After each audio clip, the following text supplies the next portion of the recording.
And how do you bring this act of teaching in which there is order? Because mathematics means order. The highest form of order is mathematics. Now, how will you convey to the student in teaching mathematics that there should be order in his life? Not order according to a blueprint. That's not order. You've heard? Yes, yes. It's a creative teaching. Not create. It's a teaching. It's an act of learning all the time. So it's a living thing.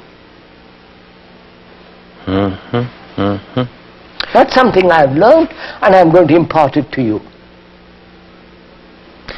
This reminds me of a little essay I read many years ago by Simone Weil, which she called On Academic Studies. There's some title like that. And she said that every one who teaches a subject is responsible for teaching the student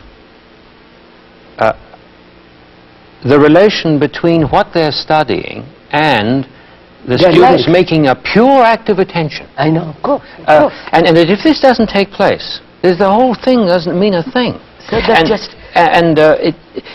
one stops to think, what would a teacher say if a student walked up and looked at them and said, fine, we're studying calculus right now. Now, you tell me how I am to see this that I'm pursuing in relation to my making a pure act of attention. It would be likely a little embarrassing, except for the most unusual person who had who had a grasp of the present.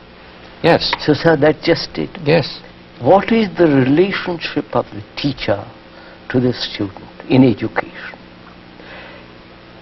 Is he training him merely to conform? Is he training him to cultivate mere memory, like a machine? Is he training, or is he helping him to learn about life? Not just about sex, life, the whole immensity of living, the complexity of it, which we're not doing. No. No, even in our language, we refer students to subject matters. Yes, yes, yes. They take this, they take that, they take the other. And in fact, there are prerequisites for taking these other things.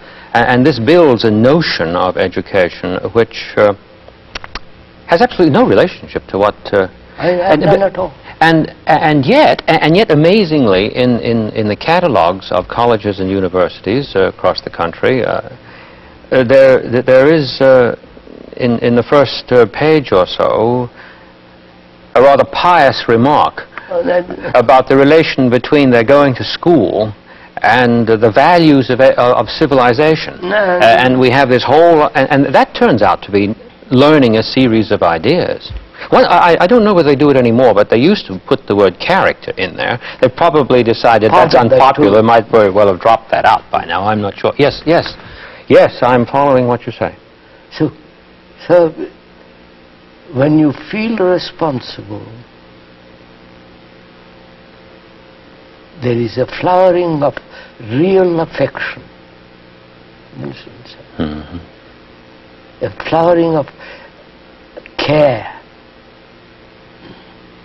for a child, and you don't train him or cultivate, condition him to go and kill another for the sake of your country.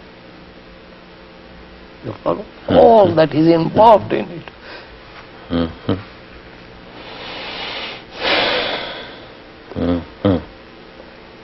So we come to a point where a human being, as he is now, so conditioned to be irresponsible, how is that, what are the serious people going to do with the irresponsible people? You understand? Education, politics, religion, everything is making human beings irresponsible.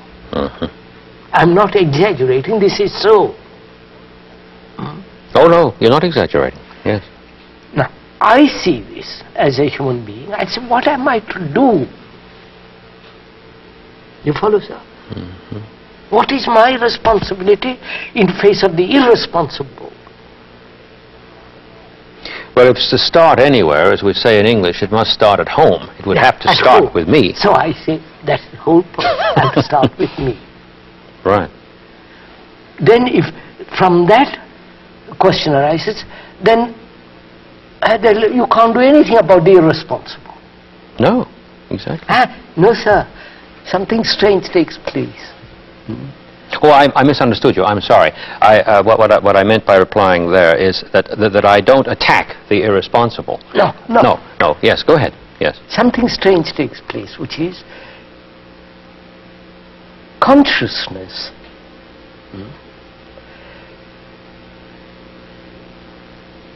The irresponsible consciousness is one thing. Yes. And the consciousness of responsibility is another. Now, when the human being is totally responsible, that responsibility unconsciously enters into the irresponsible mind. I don't know if I'm saying anything. Yes, no, go ahead. So, look, I'm irresponsible. Suppose I'm irresponsible. You are responsible. You can't do anything consciously with me. Because the more you actively operate on me, I resist. That's right. That's right. That's what I meant by no attacking. Attacking. I react violently to you. I build wall against you. I hurt you. I do all kinds of things. But you see that you cannot do anything consciously. Actively, let's put it that way. Designedly. Designedly. Planned, which is what they're all trying to do. But if you can talk to me, to my unconscious, because the unconscious is much more active. Oh yes. Much more alert, much more sees the danger, much quicker than the conscious. So it's much more sensitive. So if you can talk to me, to the unconscious, that operates. So you don't actively, designedly attack the irresponsible. They have done it.